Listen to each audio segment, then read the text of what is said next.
Hello student, welcome back to my YouTube channel. तो आज का टॉपिक है past indefinite tense and past continuous tense. So student, जैसे कि आपको पता है कि टेंस 3 प्रकार के होते हैं, पास्ट, प्रेजेंट एंड फ्यूचर। और इनके भी आगे इनके ही पार्ट्स यानी कि पार्ट्स हैं इनके, वो भी 4 हैं। इसके भी 4 हैं, इसके भी 4 हैं और इसके भी 4 हैं। तो प्रेजेंट के मैंने चारों टेंस सिखा दिए हैं, present indefinite, present continuous, present perfect और प्रेजेंट परफेक्ट कंटिन्यूअस। इन चारों टेंस की वीडियो मैंने अपने चैनल पर अपलोड कर दी है। आपको अगर देखनी है तो डिस्क्रिप्शन बॉक्स में मैंने लिंक दे दिए हैं, आप वहां से देख सकते हैं।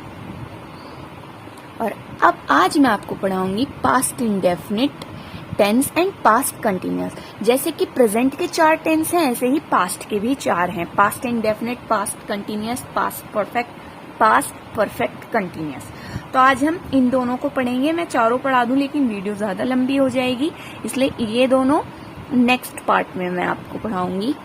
तो चलिए पास्ट इंडेफिनिट। तो अब हम अगर बात करें पास्ट इंडेफिनिट टेंस की, तो इनकी पहचान आ, ई, ए होती है और ता, था, ती, थी, ते, थे भी होती है। मतलब आ, ई, ए से तो ये है जैसे कि मैं बाजार जाता, है ना, तो वह कल हमारे घर आती। तो ये सारे जो सेंटेंस होंगे, लास्ट में मात्राएं होंगी, वो पास्ट इंडेफिनिट होता है। सिंपल सा ये समझ लो कि लास्ट में ना तो है होना चाहिए और ना ही गा होना चाहिए। बाकी अगर लास्ट में कोई भी वर्ड है वो पास्ट इंडेफिनिट ही होगा। अगर था है तो था से पहले ता होना चाहिए। अगर था से पहले कुछ और वर्ड है तो फिर वो पास्ट इंडेफिनिट टेंस नहीं है। अगर ता था ही है तो पास्ट इंडेफिनिट है, नहीं तो बाकी सारे अगर गा और है को छोड़कर बाकी सारे जो लाइन होंगी ना लिखी हुई लास्ट में, उनके पीछे आएगा आ की मात्रा आएगी, ई की मात्रा, ए की मात्रा आएगी, तो वो सारे पास्ट इंडेफिनिट टेंस है। बाकी बहुत ही इजी सेंटेंस है, बस इसे समझना जरूरी है कि ये कहाँ पर लगेगा ये टेंस। इसकी पहचान अगर क्लियर हो गई तो बहुत ही इजी सेंटेंस है। आप इसकी पहचान ध्यान से दिमाग में नोट करिए कि है और गा को छोड़कर सारे सेंटेंस, जो भी लाइन लिखी होगी ना, सेंटेंस लिखे हुए होंगे, वो पास्ट इंडेफिनिट ही होगा। ना तो लास्ट में गा होना चाहिए और ना ही है होना चाहिए। और अगर था है तो उससे पहले ता होना चाहिए, ती, ताती, ये होना चाहिए। अगर जैसे चुका था तो वो का था आ गया ना, तो वो नहीं है पास्ट इंडेफिनिट, सिर्फ ता था और या फिर सारी मात्राएं होंगी जो लास्ट में, वो तो वो पास्ट इंडेफिनिट टेंस होगा। तो पहचान क्लियर हो गई। अब इसकी अगर हम हेल्पिंग वर्ब की बात करें तो इसकी हेल्पिंग वर्ब बहुत ही इजी है, डिड। हर जगह आपको बस डिड लगाना है, ना आपको सिंगुलर देखना है ना आपको प्लूरल देखना है, हर जगह आपको डिड लगाना है। ओके, तो अगर इसका अफर्मेटिव टेंस थोड़ा अलग है नेगेटिव और इंट्रोगेटिव से। जैसे कि प्रेजेंट इंडेफिनिट का अलग था ना थोड़ा सा, उसका अफर्मेटिव में डू या डज नहीं लग रहा था, बल्कि वर्ब के साथ एस या ईएस लग रहा था। और नेगेटिव और इंट्रोगेटिव में उसमें डू या डज लग रहा था। इसी तरीके से इसमें अफर्मेटिव में सबसे पहले सब्जेक्ट लगेगा, फिर सीधा वर्ब लगा दीजिए, कुछ भी मत लगाइए, डिड वगैरह कुछ नहीं लगेगा, बल्कि वर्ब की सेकंड फॉर्म लगेगी, फिर ऑब्जेक्ट लगेगा।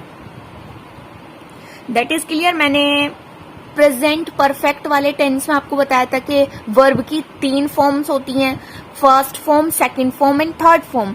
तो इसमें जो सेकंड वाली फॉर्म होती है ना, वो लगती है। ठीक है, जैसे कि अब जाने को हम क्या कहते हैं, गो, लेकिन इसकी गो की सेकंड वर्ब क्या होती है, वेंट, और थर्ड वर्ब क्या होती है, गोन। गो, वेंट, गोन होती है ना, तो वो यहाँ पर वेंट लगेगी, गो नहीं लगेगा बल्कि वेंट लगेगा, क्योंकि वेंट गो की सेकंड फॉर्म है। ऐसे ही सब वर्ब की इसमें सेकंड फॉर्म लगती है। अब बात करें हम नेगेटिव की, तो नेगेटिव में सबसे पहले सब्जेक्ट पता है ना कौन होता है, जिसके बारे में बात हो रही होती है, फिर लगेगा डिड, फिर लगेगा नॉट, फिर लगेगा वर्ब। और एक और बात, इसमें वर्ब में सेकंड फॉर्म नहीं लगेगी, वर्ब ऐसी सिंपल रहेगा, क्योंकि यहाँ पे डू की सेकंड फॉर्म लग गई ना डिड, तब तो जरूरत ही नहीं है, एक ही बार लग गई डिड, बट डिड आ गया, ओके। और वर्ब सिंपल, फिर ऑब्जेक्ट। नेगेटिव वो होते हैं जिनमें नहीं आता, इसलिए नॉट लगता है इसमें। इंट्रोगेटिव जिसके शुरू में क्या आता है, तो क्या की जगह ही डिड लग जाता है, फिर सब्जेक्ट, फिर वर्ब, फिर ऑब्जेक्ट, और एक और चीज क्वेश्चन मार्क। तो इसके ये रूल्स है, बहुत ही इजी रूल्स हैं इसके, सबसे इजी सेंटेंसेस हैं ये। तो स्टूडेंट आपको रूल्स क्लियर हुए, तो अब हम टेंस बनाते हैं, ठीक है। मैं आपको टेंस बनाकर दिखाती हूँ कि किस तरीके से बनाएंगे। तो लिखा हुआ है हमने एक गीत गाया। तो अब जैसा कि मैंने आपको बताया था ना, लास्ट में है होना चाहिए, ना गा होना चाहिए। अगर था है तो था से पहले ता होना चाहिए। बाकी इन तीनों चीजों को छोड़कर बाकी सारे मात्राएं, सारे वर्ड पास्ट इंडेफिनिट टेंस में आते हैं। तो ये या आ रहा है ना, तो आ की मात्रा आ रही है ना लास्ट में, तो that's mean past indefinite tense है। अब है हमने एक गीत गाया, सबसे पहले ये नहीं वाला नहीं है ना क्या वाला है, तो ये अफर्मेटिव है। सब्जेक्ट वर्ब की थर्ड एंड ऑब्जेक्ट। तो सब्जेक्ट है हमने, यानी कि वी, हमको कहते हैं इंग्लिश में वी। फिर लगाना है वर्ब, वर्ब है इसमें गाया, ठीक है। तो गाने को कहते हैं सिंग, और सिंग की सेकंड फॉर्म होती है सैंग। एक के लिए ए और गीत के लिए सॉन्ग, ठीक है। अब नेक्स्ट है मैंने अपना पाठ नहीं याद किया। अब ये नहीं वाला है, यानी कि negative. Subject did not verb and object, ठीक है। सब्जेक्ट ये रहा मैंने, यानी कि आई। फिर डिड नॉट, डिड नॉट, फिर है वर्ब, वर्ब होती है ज्यादातर लास्ट में लिखी हुई। तो याद किया, याद करने को क्या कहते हैं, लर्न। फिर है अपना, यानी के माय, पाठ यानी के लेसन। That is clear. अब थर्ड है क्या वह गिर गया। तो ये क्या वाला है, यानी कि इंट्रोगेटिव। तो क्या की जगह क्या लगेगा, सीधा डिड। फिर है वह गिर गया, यानी कि सब्जेक्ट वर्ब ऑब्जेक्ट। वह हो गया सब्जेक्ट, ही। गिरने को क्या कहेंगे, गिरने को कहेंगे fell down. Question mark. Easy है ना। तो ये अफर्मेटिव हो गया, जिसमें हमने वर्ब की थर्ड फॉर्म लगाई है। नेगेटिव और इंट्रोगेटिव में वर्ब की थर्ड फॉर्म नहीं लगाई, क्योंकि इसमें हमने डिड लगा दिया। तो अब ये आपको समझ में आए ना, तो मैं आपको होमवर्क देती हूँ। सो स्टूडेंट, ये आपका होमवर्क पास्ट इंडेफिनिट का। ममता ने अपनी वर्दी नहीं धोई। क्या मोहन भीख मांगता था। वह महल में घुस गया। तो बहुत इजी है, इनको इनके रूल्स के अकॉर्डिंग बनाइएगा। जो अफर्मेटिव है उसे अफर्मेटिव के अकॉर्डिंग बनाइएगा, जो नेगेटिव है उसे नेगेटिव के, और जो इंट्रोगेटिव है उसे इंट्रोगेटिव। तो अब मैं आपको पढ़ाऊंगी पास्ट कंटिन्यूअस। तो पास्ट कंटिन्यूअस टेंस बहुत इजी है ये भी। इनकी पहचान होती है रहा था, रही थी, रहे थे।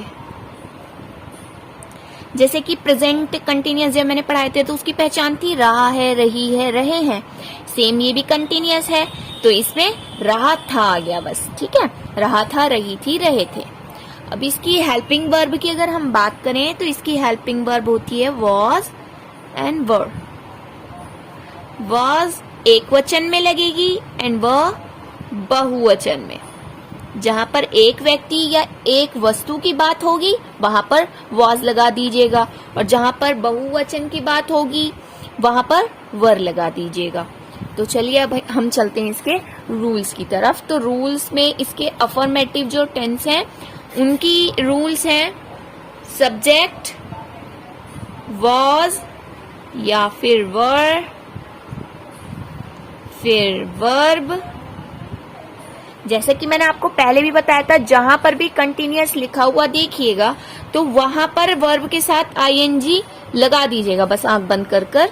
तो कंटिन्यूअस के साथ तो आईएनजी लगेगी ही, चाहे वो पास्ट कंटिन्यूअस हो, प्रेजेंट कंटिन्यूअस हो या फिर फ्यूचर कंटिन्यूअस हो। तो सब्जेक्ट वॉज वर्ब के साथ आईएनजी, अब फिर ऑब्जेक्ट। नेगेटिव वाले में सब्जेक्ट वॉज या वर, फिर नेगेटिव है तो इसलिए नॉट तो लगेगा ही, वर्ब के साथ आईएनजी, फिर ऑब्जेक्ट। इंट्रोगेटिव में क्या वाले सेंटेंस होते हैं, तो सबसे शुरू में वॉज या वर ही लग जाएगा क्या की जगह, फिर सब्जेक्ट, फिर वर्ब के साथ I N G, object and question mark. तो बहुत ज्यादा इजी है ना। अफर्मेटिव जो बिल्कुल सिंपल होते हैं उनमें ना तो नोट लगाते हैं, ना शुरू में हमने लिखा कुछ भी वॉज या वर, बस सिंपल बना दिया। सिर्फ इसमें क्या फर्क हुआ, वॉज या वर के बाद नॉट आ गया नेगेटिव में, और शुरू में वॉज या वर आ गया। सारे सिमिलर ही हैं, बस इसमें नॉट आ गया, इसमें शुरू में वॉज वर आ गया। पहचान भी बहुत इजी है और इसकी हेल्पिंग वर्ब भी बहुत इजी है। इसके सेंटेंस बना के दिखा है सेंटेंस, अब हम इन्हें बनाएंगे। तो ये लिखा है वह गांव जा रहा था, तो अफर्मेटिव है। सबसे पहले सब्जेक्ट वॉज, वो वर्ब के साथ आईएनजी, ऑब्जेक्ट। ओके, तो वह है और लड़का है तो क्या लगेगा, ही। एक वचन है तो वॉज, जा रहा है तो गो और आईएनजी,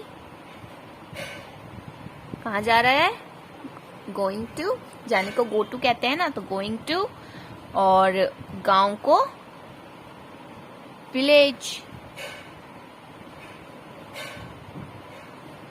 ओके, अब नेक्स्ट है मैं उस समय नहीं लिख रहा था, तो नेगेटिव हुआ।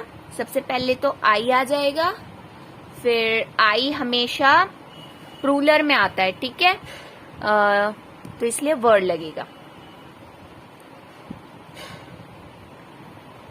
फिर आएगा आपका नॉट, लिख रहा था तो लिखने को क्या कहते हैं, राइट। अब मैं यहाँ ई नहीं लगाऊंगी बल्कि आईएनजी लग रहा है, तो इसलिए ई खुद ही हट जाएगा। अगर लास्ट में ई होता है तो ई नहीं लगाते हैं हम आईएनजी के साथ। अब क्या बचा हमारे पास, लिख रहा भी हो गया, तो ये बचा उस समय, तो उसके लिए लगेगा दैट, समय के लिए लगेगा टाइम। That is clear.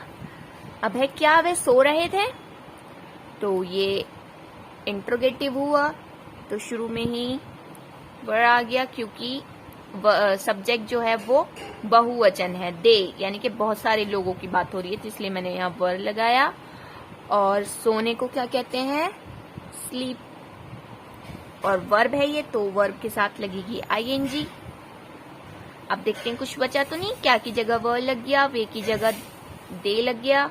सो रहे थे, तो ये सोने को पूरा ही स्लीपिंग कहेंगे, तो और कुछ नहीं बचा। अगर यहाँ होता वो क्या वे बेड पर सो रहे थे, तो ऑन बेड आ जाता, ठीक है, लेकिन यहाँ कुछ नहीं लिखा, तो इसलिए ओनली स्लीपिंग। तो बहुत ही आसानी से ये सेंटेंस बन गए हैं। कितना मजा आया इन्हें बनाकर। ऐसे ही मैं अभी आपको कुछ प्रैक्टिस के लिए सेंटेंस दे रही हूँ, वो आप अपने घर पर बनाइए। सो ये है आपके पास्ट कंटिन्यूअस टेंस के प्रैक्टिस के लिए सेंटेंस। बहुत आसान। मैं जोर से नहीं चिल्ला रही थी, वह कमरे में हंस रहा था, क्या वह दुकान से फूल खरीद रहा था। तो ये बहुत इजी से हैं और इनको बनाइएगा जरूर, आपको फिर अच्छी तरह समझ में आ जाएगा। और आपने ये सेंटेंस बना लिए, इसका मतलब आपको समझ में आ चुका है। आई होप आपको ये वीडियो अच्छी लगी होगी और सेंटेंसेस समझ में आए होंगे। अगर आपको सेंटेंस समझ में आए हैं तो फटाफट अपनी नोटबुक निकालिए और जो सेंटेंस मैंने होमवर्क में दिए हैं उनको ट्रांसलेट कीजिए। और आप अगर अच्छे से वो सेंटेंस ट्रांसलेट करते हैं तो मुझे कमेंट में ज़रूर बताइएगा। और मेरे चैनल को सब्सक्राइब करें। वीडियो पसंद आई हो तो लाइक करें। And thank you so much watching my video. Bye bye.